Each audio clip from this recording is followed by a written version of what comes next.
Dear colleagues, in this tutorial I would like to show you how to run SHELIXIR, which is a script written for fast, efficient experimental phasing. In this tutorial we will use SHELIXIR GUI. So first, let's visit the website of SHELIXIR.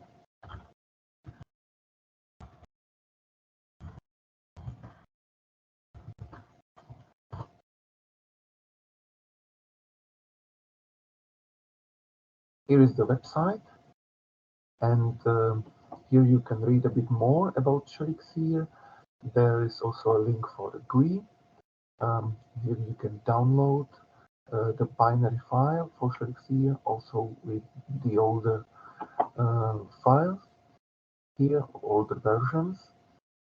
Here is a help for the SHELIXIR, and finally there are also some examples and also references that are related to SHELIXIR. But in our case, we will be interested in using the GUI, which is available here, and here, or you can also download the actual version of SHELIXIR GUI. So let's close the browser and let's start to work with the SHELIXIR GUI.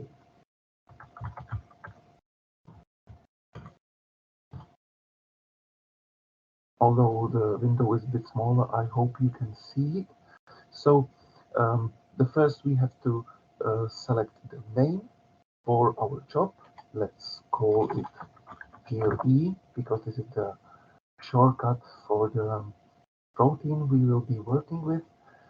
You can also choose the working directory here, but here in this case we start already with a method. So let's select the phasing method. In this case we will use multiple wavelength anomalous dispersion. So first we can select the peak file, GE peak, okay, there, the inflection point,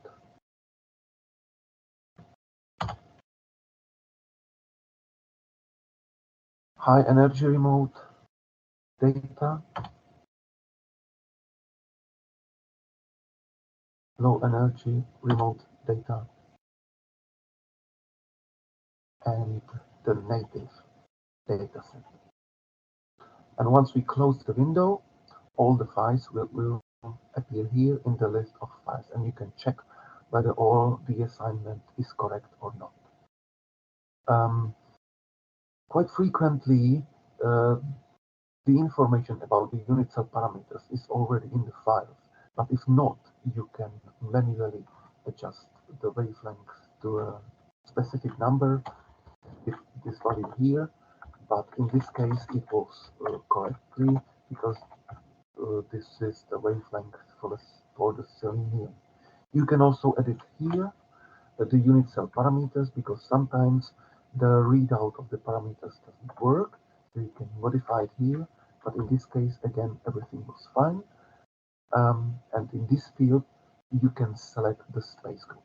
In my case I know it's monoclinic centered, so C2, but either you can select here out of the list of the space group from the Breve lattices, or you can easily edit these things here, and you may put here whatever what is in general allowed by the unit cell parameters. So let's go ahead again here for the C2. In my case, I know there is a selenium, but again, you may easily edit the element in this field. So let's put selenium back, and it's usually recommended to put a bit higher number of heavy atoms than expected to get successful phasing. So these are the parameters for SHELIX-C, and here are the parameters for the SHELIX-D.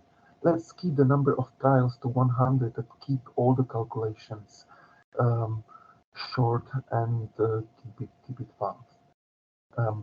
In this field, we may set parameters for the SHELIXIR, and because here you have to know what to put inside, I prepared a short list of the most frequent parameters for the SHELIXIR, or you can check here the full list of the SHELIXIR parameters according to the CCP4 wiki.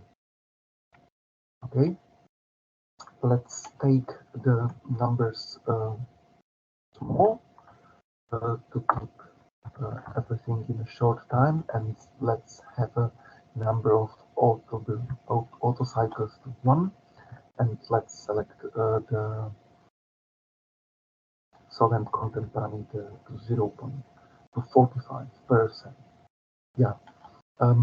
SHELIXIR also offers parallelization in searching for the optimal solvent content.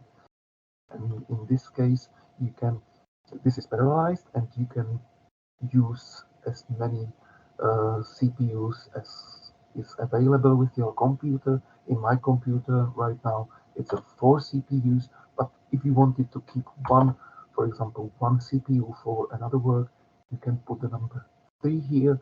That's absolutely up to you. Yeah, let's keep it for 3, and let's screen for the optimal solvent content. And to make all the calculations short, and just to do a quick demo what is available in SHELIXIR, let's screen the solvent for 40%, 50%, and 60%, because here we can here you do you set up the minimal solvent content, the maximal solvent content, and also the step width. Another feature available in SHELIXIR is screening for the high resolution or for the low resolution, and here you can put any possible number according to your wish. Okay, let's have everything prepared, and let's run SHELIXIR with the files we have there. There in the background, you can see that we already have SHELIXIR running. First, we run SHELIXC in space group C2, then we run SHELIXD in the space group C2, and now we have running SHELIXC. You can also monitor all the calculations in the web browser. So let's go for it. Here you can see the status, it's still running. You have a list of the main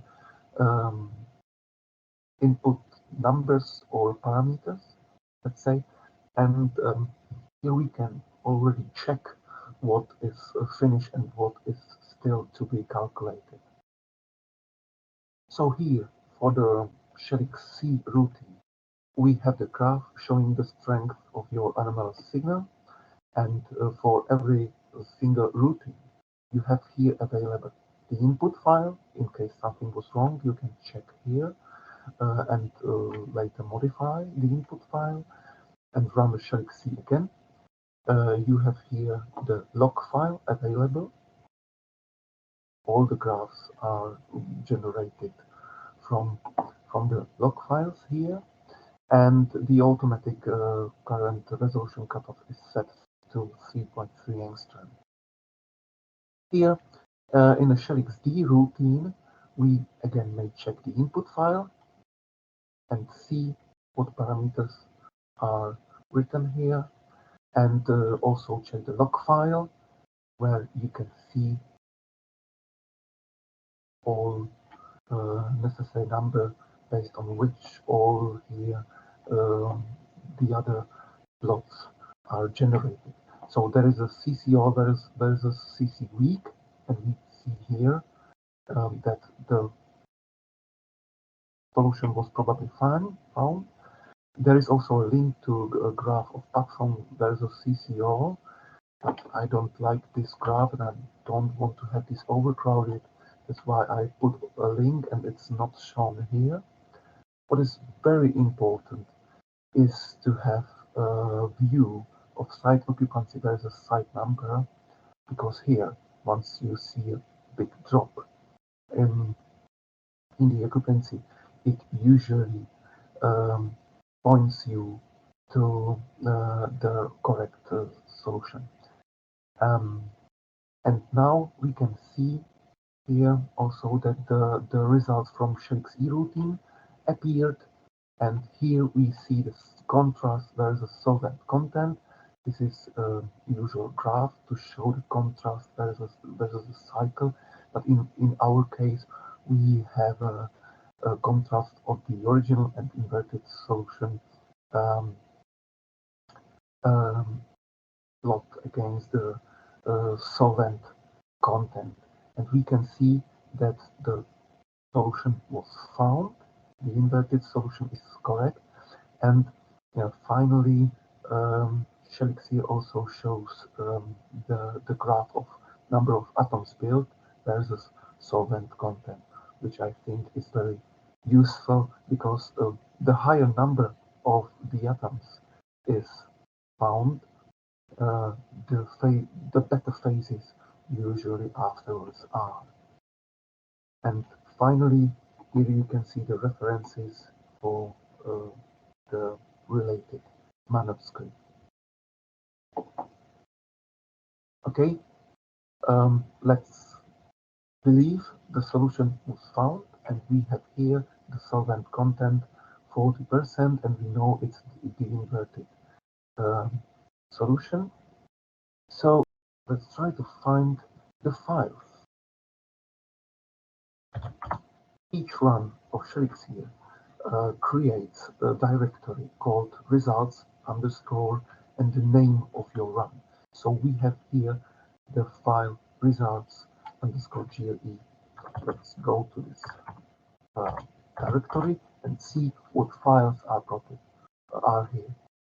There are a number of log files, but we know the correct solution is here within space group C2 with a solvent 40%. It's the inverted solution. So let's check the structure with the cube.